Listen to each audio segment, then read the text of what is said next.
Right, like call committee whole meeting for Monday, April 1st, 2024 to order. Roll call, please. Mayor Gafino? Here. Trustee Christensen? Here. Trustee Gately? Here. Trustee Nedved? Here. Trustee Salazar? Here. All right, audience comments?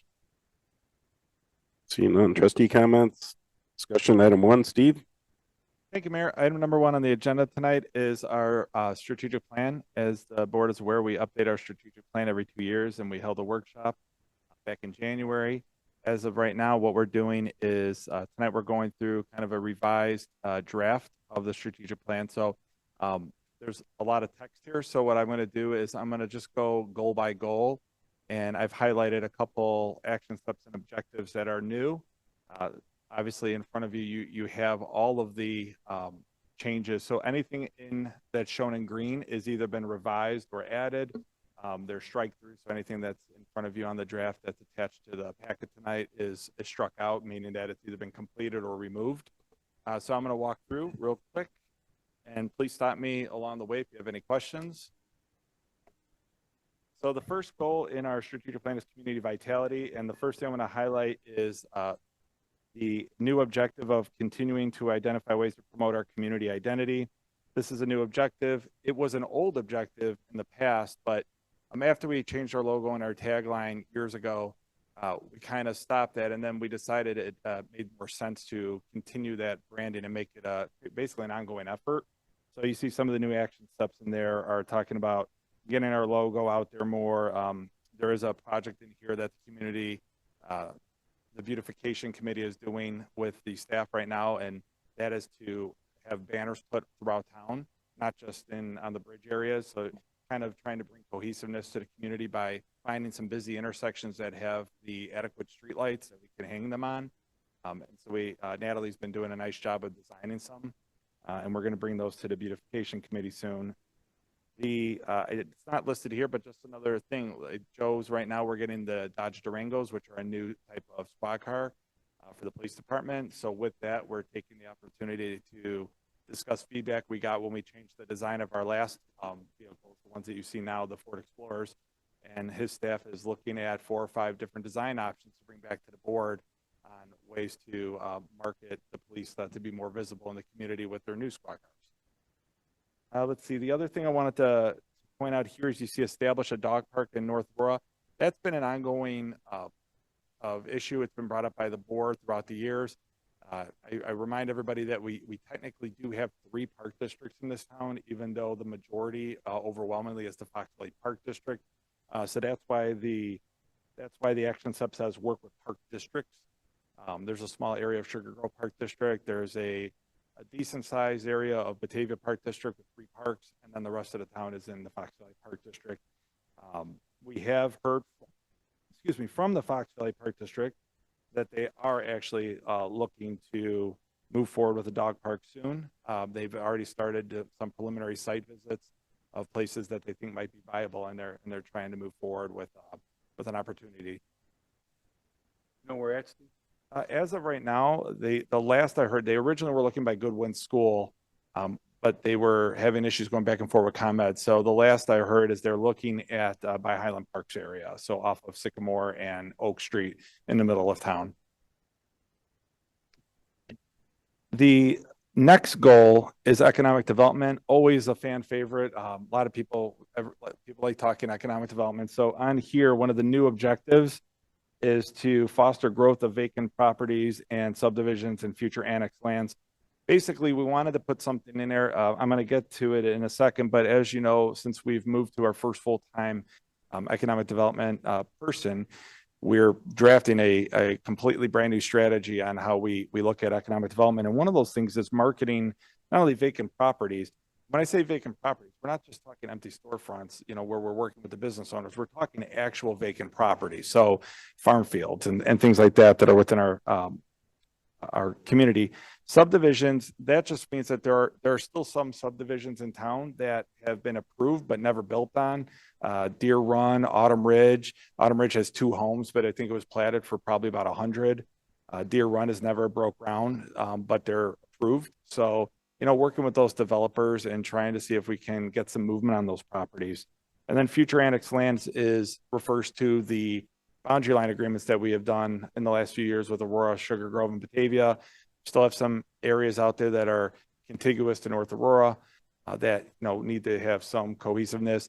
You just approved the update to the comprehensive plan and actually started to do some preliminary groundwork for what kind of zoning might go out there. So now we're putting in the plan to see if we can attract those types of uses. Down at the bottom, under facilitate economic and business development activities, we took out a few, condensed them. The big one is create economic development plan that incorporates incentive policies, marketing properties, and ways to enhance development. In our strategic planning workshop, we took the economic development segment that we talked about, and Mike and I sat down and we looked at the scoring of all the way the trustees had ranked things.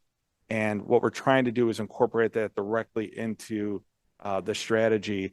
And why that's important, and I'm going to give a quick example, is one of the things we asked was, what's the most important aspect of economic development to the board? And so you're looking at things, is it to attract the right businesses? Is it business retention? Is it job creation? And by doing that, it's actually helped us when we have conversations with businesses who want to come into town. Like for instance, we had a company that was recently talking to us, and they were touting that they were bringing jobs, but the impact to our infrastructure was going to be substantial. And we said, well, based on the current feedback we got from the board, jobs is great, but it doesn't mean that we're willing to sacrifice the other things because our water system is more important to us. And so those conversations are good because they're relevant in how we develop our economic strategies. And that strategy is expected to come back to the board within the next month or so. The next goal is efficient and effective delivery of core services. This was combined a while ago. The last time we did this, we used to have a separate financial goal section, but the truth was it was very standard and repetitive. It was always maintain a good bond rating, always have good financials. So we decided that actually is a core service. So we put it together with this section, which is basically financial health, infrastructure planning, the things that we're expected to provide, public safety, roads. And in here, one of the things that we have is a brand new objective where it says, let's see here, continue efforts to attract and retain employees. The board has actually done quite a bit of that. And we've updated our HR manual. We've actually become more competitive in the last couple of years. And quite frankly, I think we've built a staff that we have pretty good cohesiveness right now. So based on that, I think we're in a good spot there, but it's good to just keep it as the placeholder. The other one I wanted to point out here is under enhanced resident communication options and methods. This isn't just social media or the way we communicate with residents. It's the way that we operate with residents. So what we're looking to do is automate more things, become more easy, lessen the bureaucracy, so to speak. So, Nathan's department's done a nice job of, they're trying to make permitting processes easier to understand, trying to walk people through that with some of their permit guides now. And they have the, frequently asked questions about how to build a deck and, try to walk people through that. But also we're trying to actually automate our permit process so people can apply for permits online and submit it and get electronic receipt and everything. So those are all things that we're trying to do. Some of that stuff is in the budget, but it's also here as a goal. When I did put in there too is build a new community sign. I wanted to point that out, also brought up during the budget process. But similar to the one we have at 31 and 56, we want to put it more centralized on the west side of town. So we have two that are kind of at busy intersections that are heavily driven in the middle of our community.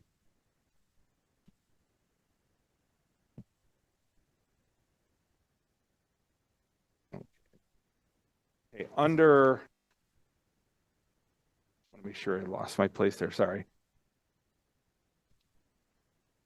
Under continuing maintenance and capital programming, we had a lot of talk at the workshop about our water system. And it's funny, we had a goal with an action step that said, build a 750,000 gallon storage tank. Well, that 750,000 gallon went up to 1 million. And now it might be 1.25 million. So at this point, I took out the number and I said, just build a third tower because we know we need a third tower. We are currently designing a 1 million-gallon tower. That's what's being designed right now.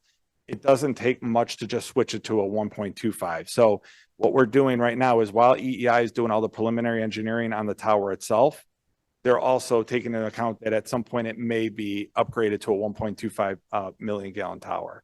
From our understanding, the engineering won't cost anymore. It's more or less, obviously the cost of the tank might be different because of the size. But that's what they're doing. And really a lot of that has been driven by not only our future needs, but also the consistency that we've seen the last 2 years from two big water users who want to come into town and use a significant amount of water, basically making them one who's already the biggest water user in town would remain the biggest water user, but also would go up. And then you have someone who wanted to come into town who might become number 2 or 3 on our list of highest water users. So they're putting a strategic and a very strong demand on our system that we have to account for.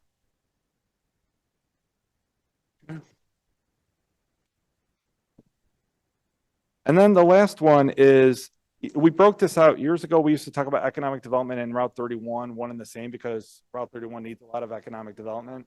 But basically, we had a lot of Route 31 was focused around Block 1 and developing around the river. So what we ended up doing a couple of years ago was we changed this to revitalizing 31 and creating a community focal point. Community focal point is essentially an area, some might refer to it as a downtown, but it's an area around the river. The board has, mentioned in past Block 1, Riverfront Park, the silo, all those things that we try to do to bring people down to the events down here. Basically, that's creating a community place of gathering, if you will. And to do some of that, cleaning up 31, and for instance, we talk about burying power lines. That's important.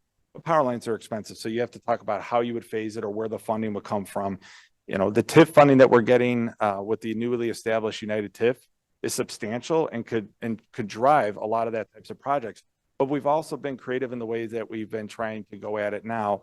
With the new fire station being built, that was one of the things we worked out with the fire district was, can you bury the 10 or 12 poles that are along 31 and Oak Street right by that site as part of your site plan? And if the board remembers, as part of that agreement, there is a dollar amount that was given that is supposed to go to burying power lines.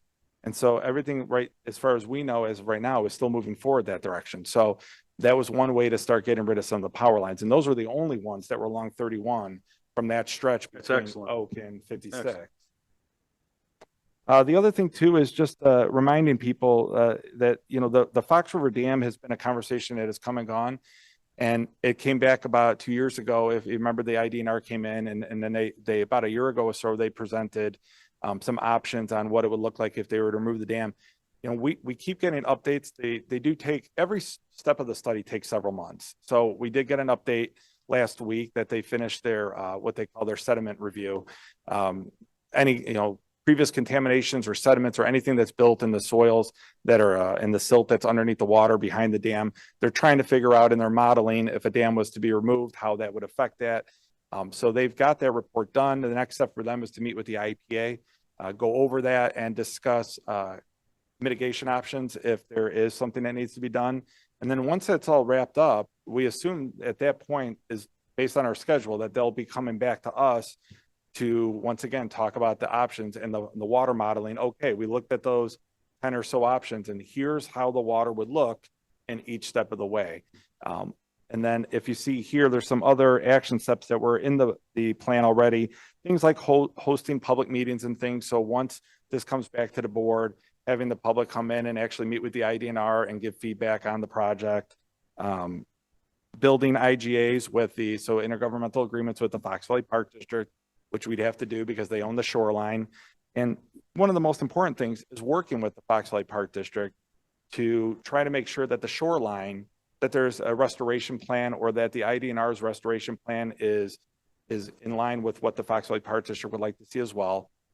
They have a tremendous asset in the way that they go after grants. They have people on their staff that are dedicated to getting land grants for park districts and for natural areas. So that'll be an asset to work with the park district, make sure that we can try to work with them on that. And on the last page, I have just a couple. So looking for clear indicators on Route 31 and things to see improvement. One of the things that we added is internally, we've been looking at when properties are available, but don't have necessarily a good redevelopment reuse. So some properties are actually very small. So just buying them doesn't mean you can build a new building on it. It might, by our code, be substandard. So you'd have to find a way to come up with something creative, or you use it for something else that, you know, maybe you didn't originally intend, which would be park. And we've tried to add some parking spaces over the years here and there. But what we really need to focus with is the staff was looking at the fact that you have the activity center lot, which is a larger lot not being available at its full capacity anymore with the new fire station being built. You know, we want to make sure that there's a consistent effort that if we're bringing people down to the focal point, to the river, then we need to make sure we can park them somewhere. So that's something that, you know, we put in here as well. And then the last thing is IDOT 31, 25, 56. Everything we do is subject to IDOT review. And the mayor has been meeting with legislators recently, and it's been, and you know, we convey projects for 31 and things that we want to talk about.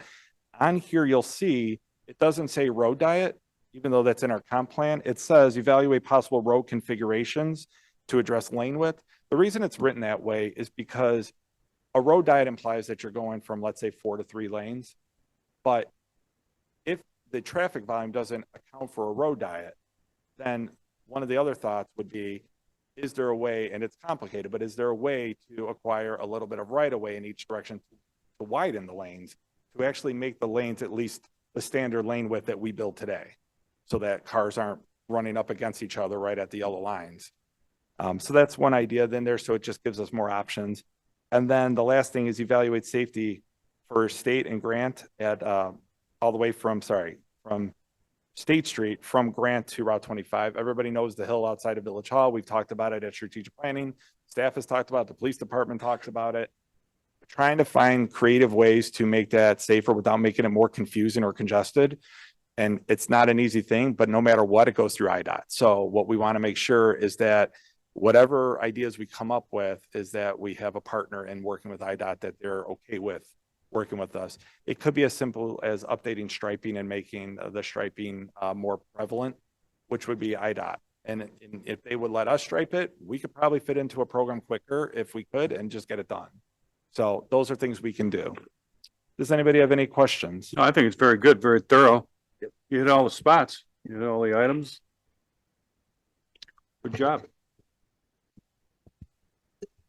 Anybody else?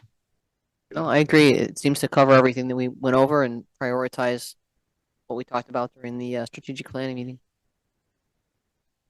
All right.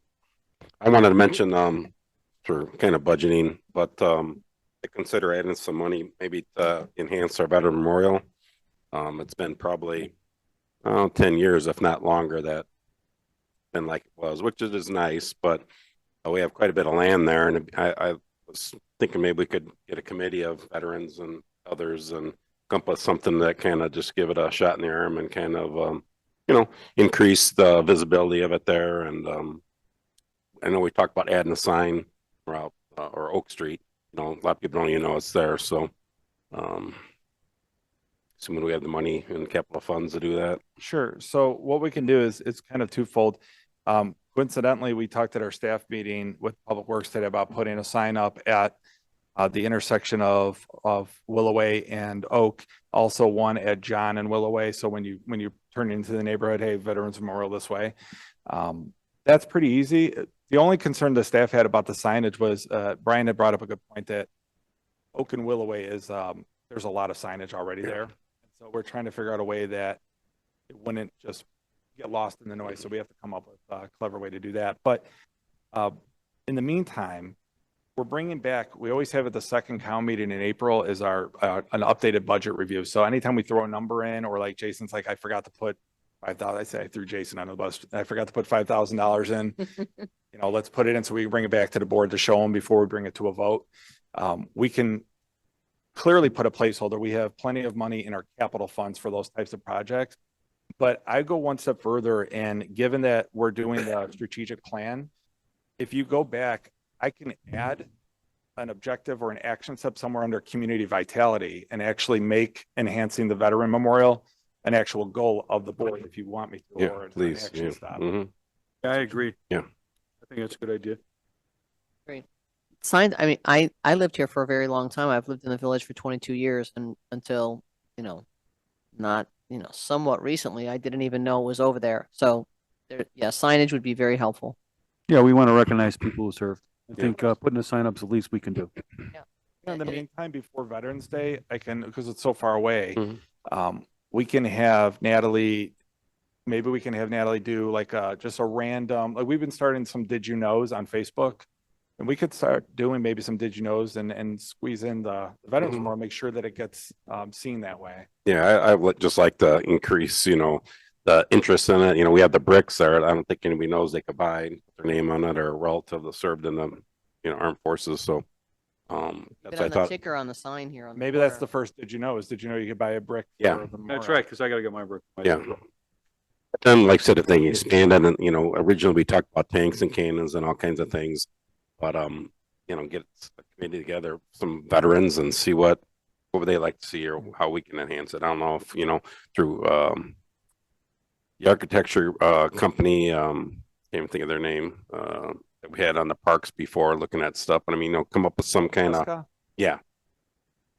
come up with something kind of nice and just kind of have maybe a 5-year plan or whatever it would be, but to really kind of make that more of a location to go Well, to. this is the right time to have that conversation since we're talking strategic planning. So there's kind of two ways to go about it. I mean, either way, you could put a placeholder in the budget for it. But enhancing is a simple action step. I mean, anything can enhance, like, putting flowers out there enhances Yeah. something. But if you wanted to make it more substantial, That's what I was what thinking. I would do is I would start by maybe having an action step that says, work with a landscape architect or whoever to design a concept for Mhm. updating the Veterans Mhm. Memorial or something like that. Right. Where we get feedback from the Mhm. board, committees, whoever, and then develop a concept to enhance it. Yep. Okay. Yeah, sounds good. Yes. Good idea. Glad I thought of it. Anything else? Which mark was it? All of us. All right. So I need a motion to adjourn and go into exec session, to review the exec session minutes, review the release of exec session minutes, and finding land acquisition and sale property. But Mayor, mind if sorry to interrupt, that's my fault.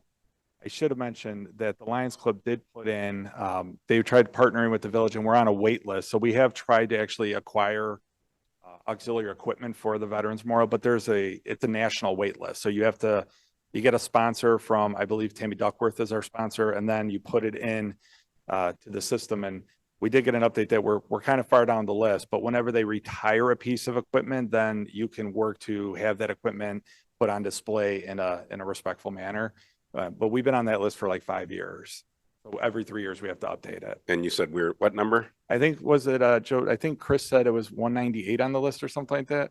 Yeah. So we're still, I Gonna be a don't while. know if that's out of like 200 or if that's out of 300. I have no idea. We started at 150. Now we're at 180. No, we're moving up the ladder.